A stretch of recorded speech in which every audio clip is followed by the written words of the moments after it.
మన ముకుందా జ్యువెలరీస్ వారి ముకుందా సిల్క్స్ ఘన ప్రారంభం నవంబర్ 23న దిల్సుఖ్ నగర్ లో ఓపెనింగ్ సందర్భంగా ప్రతి 3000 షాపింగ్ పై 3 గ్రాముల సిల్వర్ కాయిన్ ఉచితంగా పొందండి. ఈ ఆఫర్ అన్ని బ్రాంచెస్ లో వర్తిస్తుంది. ఆఫర్ 23 నుండి 30 వరకు మాత్రమే. త్వరపడండి. తెలంగాణ వాదులు, ఉద్యమకారులు, బీఆర్ఎస్ పాత నాయకులు, కొత్త నాయకులు అందరూ కూడా బాధపడుకుంటూ ఫోన్ చేస్తున్నారు. నిరంజన్ రెడ్డి గారి వల్ల వనపర్తి జిల్లాలో మళ్ళా బీఆర్ఎస్ పార్టీ జన్మలో కోలుకోలేని దెబ్బ పడ్డది. ఆయన చేసిన అవినీతి, ఆయన చేసినటువంటి అన్యాయం, ఆయన బీసీల మీద పెట్టినన్ని కేసులు, ఆయన ఉద్యమకారుల మీద పెట్టినన్ని కేసులు, ఇవన్నీ ఒక్కొక్కరు చెప్పుకొని కళ్ళలో రక్తం వచ్చేటట్టు ఏడుస్తున్నారు. మరి అన్నిటికన్నా ఎక్కువ ఆయన ఒక్కటి కాదు 3 ఫామ్ హౌస్లు కట్టుకున్నారు. ఆయన ఒక్కసారి ఎమ్మెల్యే అయితే, ఒకసారి మంత్రి అయితే 3 ఫామ్ హౌస్లు కట్టుకున్నారు. కట్టుకుంటే సరే కష్టార్జితం మీద కట్టుకున్నాడో, తన పిల్లలు పంపిస్తే కట్టుకున్నా అని ఆయన చెప్తున్నాడు. ఇబ్బంది లేదు, కానీ అందులో అసైన్ భూములు ఉన్నాయని చెప్తున్నారు. అందులో ఆర్డీఎస్ కోసం సేకరించినటువంటి భూములు ఉన్నాయని చెప్తున్నారు. మొత్తానికి మొత్తం కృష్ణా నది కంప్లీట్ గా ఒక కాలువ అంతా మీ ఫామ్ హౌస్లకు వెళ్ళిపోతుందని చెప్తున్నారు. దాని మీద మరి ఎందుకు ఇప్పుడు కాంగ్రెస్ గవర్నమెంట్ ఎంక్వైరీ చేస్తలేదు? ఏం అండర్స్టాండింగ్ ఉన్నది?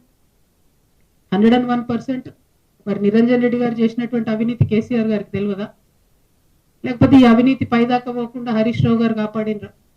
ఈ అవినీతి పైన తెలిస్తే కేసీఆర్ గారు నిరంజన్ రెడ్డికి టికెట్ ఇవ్వరని చెప్పి కాపాడినరా? ఇప్పుడైతే మీడియా ద్వారా నేను కేసీఆర్ గారి దృష్టికి తీసుకెళ్తున్నాను. ఇక్కడ ఏ ఒక్క చిన్న పిల్లగాని కదిలిచ్చినా కూడా గొల్లు అని చెప్పి ఆయన అవినీతి గురించి చెప్తా ఉన్నారు. ఘోరాతి ఘోరమైన అరాచకాలు జరిగినాయి ఇక్కడ. ఇట్లాంటి నాయకుల్ని ప్రజల మీద రుద్దడం ఎందుకు? ఉద్యమకారులను ఇబ్బంది పెట్టడం ఎందుకు?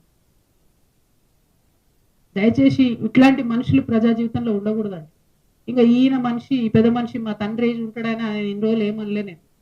ఈయనేందో ఈమె పుచ్చు వంకాయ సచ్చు వంకాయ అనేదో మాట్లాడుతున్నట. నిరంజన్ రెడ్డి గారు, మీరు మా తండ్రి వయసులో ఉన్నారు కాబట్టి చాలా మర్యాద ఇచ్చి ఈ అంశాలన్నీ చాలా గౌరవంగా చెప్తున్నా నేను. మీరు అక్కడ లోకల్ ఎంఆర్ఓ ఆఫీస్ కాలబెడితే కూడా చూసుకుంటూ ఉండిపోయారట. మరి అది ఒకవేళ నిజంగా కేసీఆర్ గారికి తెలిసి ఊరుకుంటే మాత్రం 100% అది తప్పు అవుతుంది, అది కరెక్ట్ కాదు.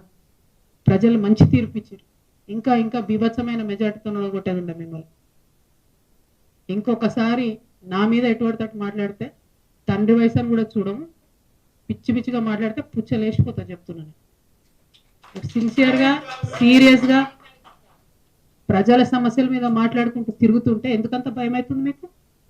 మీరు అంత తెలివితేటలు ఉన్నోళ్ళు అయితే, అంత గొప్పోళ్ళు అయితే, కేసీఆర్ గారు మీకు వ్యవసాయ శాఖ మంత్రి ఇస్తే ఎంత పని చేయాలి కాన్స్టిట్యున్సీకి? ఇట్లా పీడించుకొని తింటారా? ప్రజల రక్తం తాగుతారా మీరు? దేవుడు మాన్యాలు తింటారానే ఎవరన్నా? దేవుడి గుడిని కబ్జా పెట్టుకుంటారా ఎవరైనా భూములు? పెబ్బేర్స్ అంతా మీకే కావాలి, వనపర్తి మార్కెట్ మీకే కావాలి, గద్వాళ్ళ భూములు మీకే కావాలి. ఏంది ఇది? అంతుండాలి కదా భూదాహానికి, ధనదాహానికి. మరి ఈ విషయం కేసీఆర్ గారికి తెలుసో తెలియదో నాకు తెలియదు. నేనైతే బలంగా ఇప్పటి వరకు తెలియదని అనుకుంటున్నాను. ఇప్పుడు మీ ద్వారా తెలియజేస్తున్నా. ఇటువంటి నాయకుల్ని ఏ పార్టీ కూడా సహకరించొద్దండి, కరెక్ట్ కాదు. అరే ఒక్కొక్కరు విషయం చెప్తుంటే 32 మంది బీసీ బిడ్డల మీద కేసులు పెడతారండి. ఒక్కసారి కాదు, 2 సార్లు జైలుకు పంపించారు ఒక్కొక్కరిని. అయితే ఏమన్యాయం ఇది? ఏమన్నా రాచరికమా? ఊరేస్తారా ఎందుగా నెక్స్ట్? మళ్ళా మీరు ఇంకా నా మీద మాట్లాడు. తప్పు చేస్తే నోరు మూసుకొని ఉండాలి కదా, కరెక్టా ఇది? ఇట్లాంటి వాటిని సహకరించడం ఏ పార్టీలకు కూడా కరెక్ట్ కాదు. ఒకటి కాదు, 2 కాదు, ఇక చూస్తుంటే వెతుకుతుంటే అయితే దారుణమైన నిజాలు బయటపడుతున్నాయి. డెఫినెట్గా ఈయన హరీష్ రావు గారు మనిషి కాబట్టి ఏమి చర్యలు ఈయన మీద కాంగ్రెస్ ప్రభుత్వం తీసుకుంటుందని నేను బలంగా నమ్ముతున్నాను. ఎన్ని మాట్లాడినండి రేవంత్ రెడ్డి గారు ఇక్కడికి వచ్చినప్పుడు? ఒక్క విషయంలో ఎంక్వైరీ చేసిరా? ఎన్ని టీవీ ఛానల్ వచ్చి స్టోరీలు చేసుకోపోయినాయి? ఏమైంది ఎంక్వైరీ? మరి ఇట్లా కరప్షన్ ఎంకరేజ్ చేసుకుంటూ పోతే తెలంగాణ ఉంటుందా?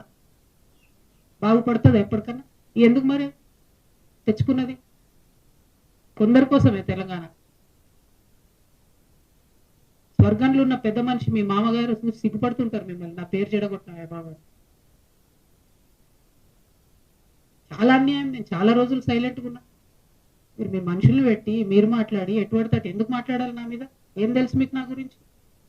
నేను ఒక ఆడబిడ్డగా నన్ను ఒక పార్టీ నుండి ఒక్క మాట అడగకుండా నన్ను సస్పెండ్ చేస్తే నా పని నేను చేసుకుంటూ ప్రజల కష్టాలు తెలుసుకోవడానికి పోతున్నా. మీలాంటి వాళ్ళని నేనేం అంటలేను కదా. చూసుకోవాలి కదా, అద్దాల మెడలు ఉన్నారు, వేల వేల మీద రాయలు వేయొద్దు. దీనికి రిటార్ట్ మీరు ఇష్టం వచ్చినట్టు మాట్లాడితే బాగుండదు. నేను చెప్తున్నా, ఒళ్ళు దగ్గర పెట్టుకొని చేసిన అలిగేషన్కి జవాబు ఇవ్వండి.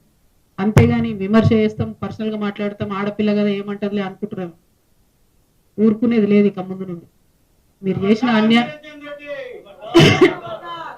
చేసిన అన్యాయాలను చూస్తుంటే కింద చాలా చాలా దారుణమైన పరిస్థితులు ఉన్నాయి. ఇక ఈ వనపర్తిలో మాత్రం నిరంజన్ రెడ్డి గారు ఉంటే ఈ నాయకత్వంలో బీఆర్ఎస్ పార్టీ ఇక్కడ బతుకు బట్టగట్టే క్వశ్చనే లేదు. నాకు పోయేదేం లేదు, నాకు బీఆర్ఎస్ పార్టీతో సంబంధం లేదు. కానీ ఉద్యమకారులు ఏడుస్తున్నారు, ఆ పార్టీలో ఉండలేక మింగలేక కక్కలేక చచ్చిపోతున్నారు. పెద్దసారికి తెలియదని నేను అనుకుంటున్నా, తెలిసేటట్టుగా చెప్తున్నా. దయచేసి ఇట్లాంటి వాళ్ళని మాత్రం ప్రజల మీద రుద్దడం అన్యాయం.